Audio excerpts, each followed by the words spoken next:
দিন দিন দুর্বিনীত হয়ে উঠেছে নিষিদ্ধ ছাত্রলীগের সন্ত্রাসীরা। আর এই পর্যায়ে তারা নিরাপদ ডেরা হিসেবে বেছে নিয়েছেন বন্দরনগরী চট্টগ্রামকে। তুলনামূলকভাবে অন্যান্য এলাকার চেয়ে এখানকার আইনশৃঙ্খলা বাহিনীর ছাড় দেওয়ার মানসিকতা এবং রাজনৈতিক দল ও বৈষম্য বিরোধী ছাত্র আন্দোলনের সমন্বয়কদের মধ্যে বিভক্তির জের ধরে চট্টগ্রামকে নিষিদ্ধ সংগঠনের অপতৎপরতার উর্বর ভূমি হিসেবে বেছে নিয়েছে সংগঠনটির ক্যাডাররা।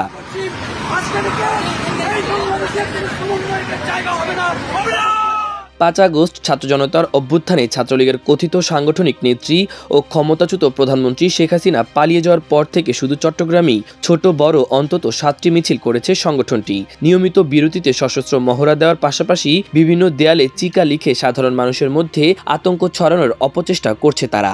অভিযোগ রয়েছে ছাত্রলীগের কেন্দ্রীয় সভাপতি সহ ঢাকা ও চট্টগ্রামের শীর্ষ নেতাদের অধিকাংশই ভারতে নিরাপদে অবস্থান করে বাংলাদেশে অস্থিতিশীল পরিস্থিতি তৈরির অপচেষ্টা চালাচ্ছে। জুলাই বিপ্লবের পর 18 অক্টোবর প্রথমবারের মতো প্রকাশ্যে সশস্ত্র মিছিল করে ছাত্রলীগের ক্যাডাররা। রাত 11:30টায় হঠাৎ করেই চট্টগ্রামের জামাল খান এলাকায় সশস্ত্র মিছিল বের করে ছাত্রলীগের সন্ত্রাসীরা। এ সময় যানবাহন ভাঙচুরের চেষ্টাও করে তারা, কিন্তু সাধারণ মানুষ সংগঠিত হয়ে উঠলে পালিয়ে যায় সন্ত্রাসীরা। 27 অক্টোবর নিষিদ্ধ হয় ছাত্রলীগ। পরে 17 নভেম্বর মধ্যরাতে নগরীর প্রবর্তক মোড়ে মিছিল বের করে। একই দিন জামাল খান সড়ক ও খুলশীর জাকির হোসেন রোডেও ঝটিকা মিছিল বের করে এক সময়ের হেলমেট বাহিনী হিসেবে পরিচিত ছাত্রলীগ।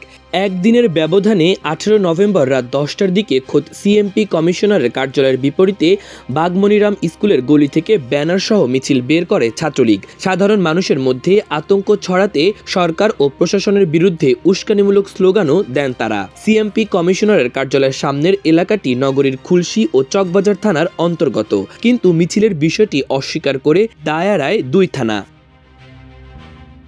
সবশেষ গত বৃহস্পতিবার ভোরে সিএমপি কমিশনারের কার্যালয় থেকে কয়েকশো মিটার দূরে নগরীর সবচেয়ে গুরুত্বপূর্ণ পয়েন্ট জিইসি মোড় এলাকায় ফের মিছিল বের করে নিষিদ্ধ সংগঠনটি। নেতৃত্বে ছিল চট্টগ্রাম দক্ষিণ জেলা ছাত্রলীগের সাবেক সভাপতি মিজানুর রহমান ও ইরফান উদ্দিন এবং মহানগর ছাত্রলীগের নেতা হাসনাত খান আতিফ। 10 মিনিটেরও বেশি সময় ধরে সশস্ত্র সন্ত্রাসীরা এলাকায় অবস্থান করলেও পুলিশের কোনো তৎপরতা দেখা যায়নি। ফ্যাসিস্ট হাসিনার পতনের পর শুধু চট্টগ্রামের 5টি মিছিলের সিসিটিভি ফুটেজ পর্যালোচনা করে দেখা গেছে প্রতিটি হয়েছে গভীর অথবা ভোর রাতে। মিছিলের আগে 2টি নম্বর প্লেটবিহীন মোটরসাইকেলে করে 4 জন পুরো এলাকায় কয়েকটি চক্কর দিতে দেখা গেছে। আইন শৃঙ্খলা রক্ষাকারী বাহিনীর ভাষায় যা রেকি নামে পরিচিত। অগ্রবর্তী টিমটি যখন রেকি করে তখন আশেপাশের চায়ের দোকানগুলোতে অবস্থান করে ক্যাডাররা। সুযোগ বুঝে মুখে মাস্ক অথবা হেলমেট পরে নেয় তারা। এর পরপরই একজন বেরিয়ে স্লোগান দেওয়ার সঙ্গে সঙ্গে আশপাশ থেকে অন্যরাও যোগ দেয় মিছিলে। এই সময় শরীরে লুকিয়ে রাখা বিভিন্ন ধরনের অস্ত্রের প্রদর্শন রেকি করা ওই মোটরসাইকেল 2টি মিছিলের সামনে চলে আসে। ওই বাইক 2টির যাত্রী উল্টোভাবে বসে মোবাইলে ভিডিও করে ছড়িয়ে দেয় সামাজিক যোগাযোগ মাধ্যমে। চট্টগ্রামকে বেছে নেওয়ার কারণ, সরকারের একটি গোয়েন্দা সংস্থা বলছে পতনের পর প্রথম মিছিল বের করা হয়েছে জামাল খান এলাকা থেকে। উগ্র ধর্মীয় সংগঠন ইসকনের শক্ত অবস্থান আছে এই এলাকায়। আওয়ামী লীগ আমলে ইসকন সদস্য সাবেক শিক্ষামন্ত্রী মহিবুল হাসান চৌধুরী নওফেলের ঘাঁটি হিসেবেও পরিচিত ছিল এলাকাটি। এছাড়া যে কয়েকটি মিছিল বেরিয়েছে তার অধিকাংশই নওফেলের নির্বাচনী এলাকা। টানা ক্ষমতায় থাকার সুযোগে এসব এলাকায় বিভিন্ন সামাজিক ও পেশাজীবী প্রতিষ্ঠানের ব্যানারে নওফেলের শক্ত অবস্থান আছে। ফলে মিছিল শেষে এসব প্রতিষ্ঠানে আশ্রয় পাচ্ছে নিষিদ্ধ সংগঠনের কর্মীরা। পরে বেশভূষা বদলে মিশে যাচ্ছে সাধারণ মানুষের সঙ্গে। নগরীর জামাল খান, চেরাগি পাহাড়, আন্দরকিল্লা, লালখান বাজার, সিইজি, গোলপাহাড়, প্রবর্তক, মুরাদপুর 16 শহর ও পাঁচশাইল এলাকায় এমন বেশ কয়েকটি প্রতিষ্ঠানকে চিহ্নিত করা হয়েছে বলে দাবি গোয়েন্দা সংস্থাটির। ছাত্রলীগের ভয়ঙ্কর রূপ, গত 16 বছরেরও বেশি সময় ধরে ছাত্রলীগের বেপরোয়া কর্মকাণ্ড, চাঁদাবাজি, টেন্ডারবাজি, রাহাজানি সহ নানা অপকর্মের সঙ্গে নগরবাসী পরিচিত হয়ে উঠলেও তাদের ভয়ঙ্কর রূপ দেখে বৈষম্য বিরোধী ছাত্র আন্দোলনকে কেন্দ্র করে 16 জুলাই থেকে 4 আগস্ট পর্যন্ত পুলিশ পাহারায় প্রকাশ্যে অন্তত 6 জনকে পিটিয়ে ও কুপিয়ে হত্যা করে ছাত্রলীগের সন্ত্রাসীরা। এছাড়া অন্তত 300 আন্দোলনরত ছাত্র জনতা ছাত্রলীগের নৃশংসতার শিকার হন। 20 দিনের সহিংসতায় 16 শহর 2 নম্বর গেট, মুরাদপুর, শুল্কবহর, লালখান বাজার, বদ্দারহাট, চাঁদগাঁও, নতুন ব্রিজ, নিউ মার্কেট ও লালদিঘি এলাকায় নিরস্ত্র ছাত্র জনতার উপর হামলা চালানো 22 জন অস্ত্রধারীকে চিহ্নিত করে নগর পুলিশ। যদিও অস্ত্রধারী সন্ত্রাসীদের সংখ্যা ছিল আরও বেশি। 16 জুলাই মুরাদপুরে 5 অস্ত্রধারীর মধ্যে ছিল ছাত্রলীগের সাবেক নেতা নুরুল আজিম রনি, যুবলীগের হেলাল আকবর চৌধুরী বাবর, স্বেচ্ছাসেবক লীগের মোহাম্মদ দেলোয়ার, ছাত্রলীগের কর্মী NH মিঠু ও যুবলীগ নেতা মোহাম্মদ ফিরোজ। 18 জুলাই চাঁদগাঁও এলাকায় মহিউদ্দিন ফরাদ, মোহাম্মদ জালাল ও মোহাম্মদ তৌহিদকে স্থানীয় বাসিন্দারা শনাক্ত করে, তবে আজ পর্যন্ত ধরা পড়েনি কেউ। অনেকের সুযোগে ফেরার স্বপ্ন। 5 আগস্টের আগে বিএনপি ও জামায়াতে ইসলামী সহ বিভিন্ন রাজনৈতিক দল ফ্যাসিবাদ পতন আন্দোলনে একাট্ট হলেও পরে আর এক মঞ্চে দেখা যায়নি কাউকে। আওয়ামী লীগ আমলে কোনো গ্রুপিং না থাকলেও সরকার পতনের পর বিভক্ত বেড়েছে সবচেয়ে বড় রাজনৈতিক দল বিএনপির ভেতরে।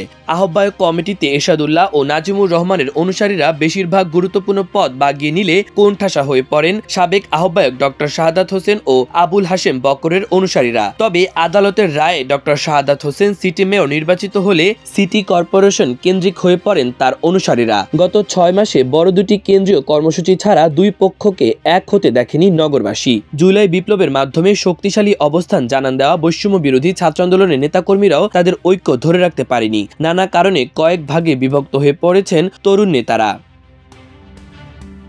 রাজনীতি বিশ্লেষক বাংলাদেশ হিউম্যান রাইটস ফাউন্ডেশনের মহাসচিব জিয়া হাবিব আহসান বলেন, এত রক্তের বিনিময়ে ফ্যাসিস্ট অপশক্তির পতন ঘটানো হলেও ফ্যাসিবাদ বিরোধী আন্দোলনের সক্রিয় নেতাদের নজিরবিহীন ঐক্যে ফাটল ধরেছে। তারা এখন নিজেরাই কাদা ছোড়াছুড়িতে ব্যস্ত, আর এই কারণে পতিত শক্তি ফের ফিরে আসার স্বপ্ন দেখছে। একই সঙ্গে বৈষম্য বিরোধী ছাত্র আন্দোলনের সন্ত্রাসী ভূমিকা সহ গত 16 বছর ধরে দানবে পরিণত হওয়া শাসক দলের ছাত্র সংগঠনটির বিরুদ্ধে আইনের কঠোর প্রয়োগ না হওয়ায় এক রকমের ওয়াক ওভার পেয়ে গেছে তারা। নিষিদ্ধ ছাত্রলীগের অপ্রতিরোধ অপতৎপরতায় কয়েক মাসের মধ্যে হতাশ হতে শুরু করেছে সাধারণ মানুষ।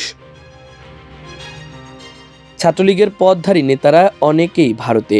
চট্টগ্রাম মহানগর ছাত্রলীগের সভাপতি ইমরান আহমেদ ও সাধারণ সম্পাদক ছিলেন নুরুল আজিম রনি। একের পর এক বিতর্কিত কর্মকাণ্ড ও চাঁদাবাজি সন্ত্রাসের সঙ্গে জড়িত থাকার অভিযোগে বহিষ্কৃত হন রনি। এরপর যুগ্ম সম্পাদক জাকারিয়া দস্তগীরকে সাধারণ সম্পাদকের দায়িত্ব দেওয়া হলেও সংগঠনটির অদৃশ্য নিয়ন্ত্রণ থাকে রনির হাতেই। জুলাই বিপ্লবে শেখ হাসিনা পালিয়ে যাওয়ার পর কয়েকদিন আত্মগোপনে থাকলেও তারা সবাই এখন ভারতে। সেখান থেকেই কখনো ভারতীয় সিম কার্ড ব্যবহার করে, আবার কখনো হোয়াটসঅ্যাপ কিংবা মেসেঞ্জার সন্ত্রাসী কর্মকাণ্ডের রূপরেখা দিচ্ছেন তারা। এছাড়া কেন্দ্রীয় ছাত্রলীগের সভাপতি সাদ্দাম হোসেন সহ নিষিদ্ধ সংগঠনের শীর্ষ নেতাদের বেশিরভাগই ভারতে অবস্থান করছেন। বৈষম্য বিরোধী ছাত্র আন্দোলনের অবস্থান। ছাত্রলীগের এই অপতৎপরতা বন্ধ, জুলাই গণহত্যায় জড়িতদের ফাঁসি ও ফ্যাসিবাদের দোসরদের বিচারের দাবিতে গত বৃহস্পতিবার অনশন কর্মসূচি পালন করে বৈষম্য বিরোধী ছাত্র আন্দোলনের একাংশের নেতাকর্মীরা। পরে জেলা প্রশাসকের আশ্বাসে 3 দিনের আলটিমেটাম দিয়ে কর্মসূচি প্রত্যাহার করেন তারা। চট্টগ্রাম মেট্রোপলিটন পুলিশের কমিশনার হাসিব আজিজ বলেন, ছাত্রলীগ নিষিদ্ধ সংগঠন, তাদের ব্যাপারে পুলিশের অবস্থান অত্যন্ত কঠোর। মাহবুবুর রহমান ইমন, আমার দেশ।